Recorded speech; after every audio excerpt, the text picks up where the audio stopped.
Hello दोस्तों, in this report and analysis में आपका स्वागत करते हैं। आज की डिफेंस सीरीज के अपडेट्स कुछ ऐसे हैं। इंडिया के सुपर स्क्वाड्स का एम 4th और 5th जनरेशन फाइटर्स के बीच का गैप कम करना है। जी हाँ दोस्तों, इंडियन एयरफोर्स यानी IAF अपनी स्क्वाड 30 मार्क 1 फ्लीट को सुपर स्क्वाड्स में अपग्रेड करने वाली है, जिससे ये एयरक्राफ्ट 5th जनरेशन फाइटर्स जैसी कैपेबिलिटीज के साथ आ जाएगी। ये एयरक्राफ्ट अनमैन्ड एरियल व्हीकल्स के साथ मिलकर ऑपरेट कर सकेंगी थ्रू मैन्ड अनमैन्ड टीमिंग यानी MUMT, जो सिचुएशनल अवेयरनेस, कॉम्बैट इफेक्टिवनेस और सर्वाइवेबिलिटी को एनहेंस करेगा। IAF का प्लान है कि indigenous advanced medium combat aircraft यानी MCA से एडवांस्ड टेक्नोलॉजीज को फ्यूचर अपग्रेड्स में इनकॉर्पोरेट किया जाए, ताकि सुपर स्क्वाड्स रिलेवेंट और पोटेंट बने रहे अगले कई डिकेड्स तक। ये ट्रांसफॉर्मेशन IAF की कॉम्बैट रेडीनेस को बोल्स्टर करने और रीजन में एयर सुपीरियरिटी मेंटेन करने के लिए क्रूशियल है। 4th और 5th जनरेशन फाइटर्स के बीच गैप को ब्रिज करते हुए और MCA प्रोग्राम मैच्योर होने तक डिटरेंट का काम करते हुए।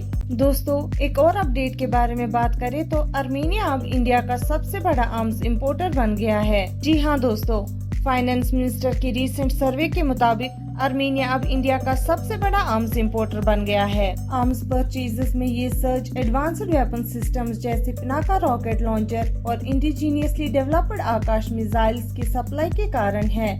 आर्मेनिया के टोटल आर्म्स इंपोर्टर्स इंडिया से $600 मिलियन तक पहुंच गए हैं।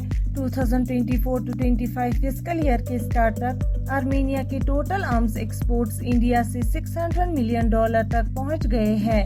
इन सिस्टम्स का एक्विजिशन आर्मेनिया की डिफेंस कैपेबिलिटीज को बोल्स्टर करने के लिए एक क्रूशियल स्टेप माना जा रहा है। इंडिया के एक सिग्निफिकेंट आर्म्स एक्सपोर्टर के रूप में इमर्जेंट स्ट्रेटेजिक फोकस कर रहा है, जिसमें government make in India initiative को प्रमोट कर रही है, ताकि डोमेस्टिक डिफेंस प्रोडक्शन को बूस्ट किया जा सके और इम्पोर्टर्स पर रिलायंस कम किया जा सके। कंट्री की डिफेंस इंडस्ट्री में इंडियन मेड वेपन सिस्टम्स की ग्रोइंग डिमांड ग्लोबल मार्केट का कॉन्फिडेंस रिफ्लेक्ट करती है। दोस्तों, एक और अपडेट कुछ इस तरह है। AL-31FP इंजन्स की लाइफ स्पैन एक्सटेंड करने के पोटेंशियल और challenge. Defence metallurgical research laboratory यानी DMRL AL-31FP इंजन की सर्विस लाइफ एक्सटेंड करने पर काम कर रही है, जो इंडियन फाइटर जेट्स के लिए एक क्रूशियल पावर प्लांट है। लेकिन इस प्रोजेक्ट को कुछ चैलेंज फेस करने पड़ रहे हैं due to limited indigenisation of critical components जैसे सेंसर्स, बियरिंग्स और लाइन रिप्लेसेबल यूनिट्स यानी LRUs, जो अभी एक्सटर्नल सप्लायर से सोर्सेड है। ये डिपेंडेंसी मेंटेनेंस को कॉम्प्लिकेट करती है और लाइफ एक्सटेंशन प्रोग्राम के लिए चैलेंज प्रेजेंट करती है। प्रोग्राम को इंजन टेस्टिंग के दौरान नॉन कन्फॉर्मेंस इश्यूज से रिलेटेड चैलेंज भी फेस करने पड़ रहे हैं, जो फर्दर रिसर्च और टेक्निक्स की रिफाइनमेंट को नेसेसिटेट करते हैं।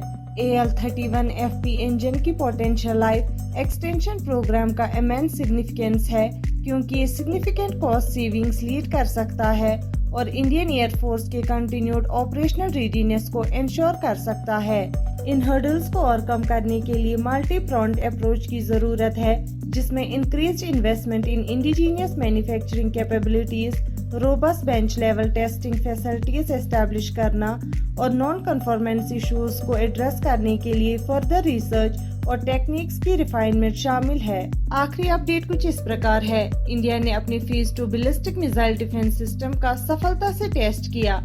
जी हाँ दोस्तों, आपको बताते चले, इंडिया ने अपने phase 2 ballistic missile defence system का सफलता से फ्लाई टेस्ट किया है, जो 5000 किलोमीटर क्लास बैलिस्टिक मिसाइल के खिलाफ डिफेंड करने की इंडिजीनियस कैपेबिलिटी को डिमोन्स्ट्रेट करता है। ये सिस्टम, जो long range sensors, low latency communication system MCC और एडवांस्ड इंटरसेप्टर मिसाइल को इंक्लूड करता है, LC-3 से ITR चांदीपुर पर 1624 आवर्स पर लॉन्च किया गया। टेस्ट ने सभी ट्रायल ऑब्जेक्टिव्स को मीट किया। Complete network centric warfare weapon system को वैलिडेट करते हुए टेस्ट ने सभी ट्रायल ऑब्जेक्टिव्स को मीट किया।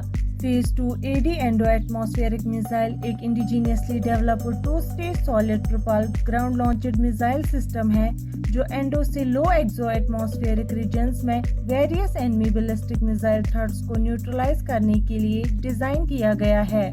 वेरियस DRDO लैब्स द्वारा डेवलप किए गए सिस्टम्स में state of the art indigenous technology शामिल है।